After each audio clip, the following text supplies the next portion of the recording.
তুলে আনা মানুষ, শত কোটি মাইলের পরিবারের জন্য একটা জোরে হাততালি যাবে, প্রত্যেকে জোরে হাততালি। এবং ভারতবর্ষের মধ্যে যে টিমটাতে আমরা বিলং করি, যার নাম হচ্ছে টিম অফ গোল্ডেন সলিউশন, এবং আমরা গর্ববোধ করবো যে ভারতবর্ষের মধ্যে best of the best team আমাদের অনার, আমাদের মেন্টার সবলের মিস্টার সুরঞ্জন স্যার জন্য জোরে তালি, এবং অল আমার গুরু আপনাদের ফাটিয়ে আরে পাচ্ছি না স্যার, থ্যাংক ইউ। অ্যাকচুয়ালি জীবনে স্বপ্ন আশা করেছিলাম না স্যার যে এত ভালো মানুষের কাছে দুটো কথা বলার সুযোগ পাবো, এবং আমার মতো রাস্তার ছেলে এই রাজপ্রাসাদে আসার জায়গা হবে। কারণ ছোটবেলায় যখন আমি ক্লাস 2-এ পড়ি তখন আমার বাবা মারা যায়, মাথার উপরে 2 দিদি, মা, ভাই, এই একটা ছোট্ট পরিবারের ভীষণ চাপ। গ্রামের মধ্যে সব থেকে গরিবের মধ্যে গুনতিতে পড়তাম, এবং থাকার বাড়ি ছিল না, একটাই মাটির বাড়ি ছিল, আমরা একসাথেই ফ্যামিলি ঘুমোতাম। রাত্রেবেলায় এই বর্ষার দিনে টিপ টিপ করে জল পড়তো, আর মা বাটিতে করে ওই জল যাতে শরীরে না লাগে ওই দিনটা মনে রেখে, হঠাৎ যখন বাবা যাওয়ার পর ঘর অন্ধকার, তখন ডিসিশন নিয়েছিলাম রাঁচিতে কাজ করে, এবং সেই রাঁচিতে যে হোটেলে শুরু করেছিলাম প্রথম, তখন মাসে বেতন ছিল আমার 210 টাকা, আজ থেকে প্রায় 18 বছর আগে। সেই 210 টাকা বেতনে ওই হোটেলে কাজ শুরু করি, প্রায় 18 বছরের জার্নি, 85 টাকা পার ডে, মানে 2550 টাকা দাঁড়ায়। তারপর এই সিস্টেমের আমার গুরু মিস্টার গোপাল স্যার, একটা জোরে হাততালি যাবো, পঙ্কজ স্যার, ভরত স্যার, সবার, উনি এই সিস্টেমটা দেখানোর পর পয়সা ছিল না আমার কাছে, বিশ্বাস করুন। কারণ ছেঁড়া জামা ছেঁড়া প্যান্ট পরে দিন গেছে, ওই 85 টাকা রোজগার করে সংসার চালার পর কি থাকবে সেটা আমরা সবাই বুঝতে পারি।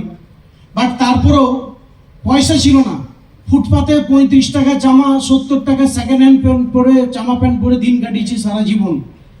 বাট এই প্ল্যাটফর্মটা শুরু করার সময় আমি 5% সুদে টাকা ধার নিয়ে এই বিজনেসটা শুরু করেছিলাম, এবং শুরু করার সাথে যখন বিজনেসটা শুরু করি, গ্রামের লোক প্রচুর আমাকে ইঙ্গিত ঠাট্টা করেছিল।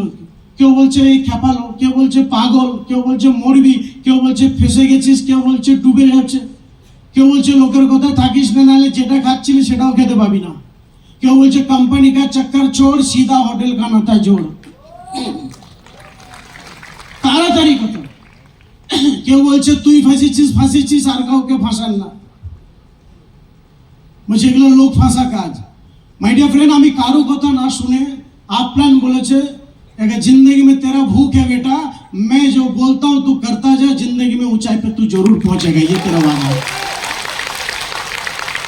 तो माय डियर फ्रेंड, শুরু ইনকাম দেখতে পাইনি, গ্রামের অনেক মানুষ আমাকে ঠাট্টা করেছিল, বলছে দেখ কিছু পেলি, কারণ শুরু তো ইনকাম আসে না, তাই অনেক মানুষ ঠাট্টা করেছে। করার পর আজ বিয়ে করেছি, তো এক জীবনে সারা জীবনে এত কষ্ট পাওয়ার পর, বিয়ে করার পর ভগবান তাও পিছা ছাড়েনি। কারণ আমার দুটো সন্তান, এক হচ্ছে ছেলে, এক হচ্ছে মেয়ে, রাত নেই দিন নেই পাগল কুত্তার মতো কাজ করে, পাগলের মতো ছুটি। কারণ আমার আগে পিছে বাবা, দাদা, কাকা, যেটা আমার কেউ নেই, মা আছে আর আমার মাই লাইফ আছে, এই দুটোই আমার জীবনে, আর কিচ্ছু নেই।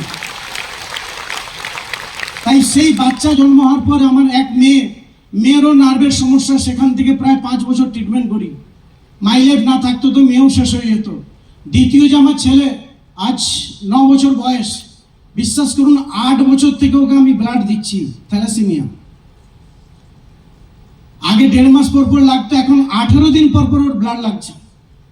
ডিয়ার ফ্রেন্ডস, এতটাই প্রায়োরিটি দিয়েছি মাই লাইফকে, আমার ছেলের ব্লাড চলে সেই দিন আমি মিটিংয়ে বার হই হলে, ওয়াইফ থাকে হাসপাতালে, আমি থাকি হলে। আমি জানি যে আজ যদি আমি মাই লাইফকে টাইম না দিই, তাহলে আমার এই সন্তানকে আমি বাঁচিয়ে রাখতে পারবো না।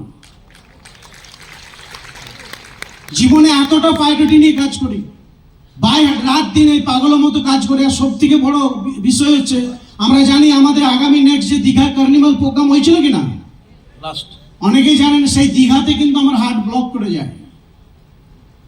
রাত্রেবেলায় আমি আইসিইউ ভর্তি হই, স্যার নিয়ে যায়। ভর্তি হওয়ার পর সেখান থেকে 2 দিন নিয়ে টাটা ব্রহ্মানন্দ বলছে ইমিডিয়েট সার্জারি করতে হবে, নাহলে কিন্তু যখন তখন শেষ। সেখান থেকে রুবি কলকাতায় ভর্তি হই। ভর্তি হওয়ার পর ট্রিটমেন্ট করে স্টেন লেগে গেছে, অলরেডি অপারেশন হয়ে গেছে।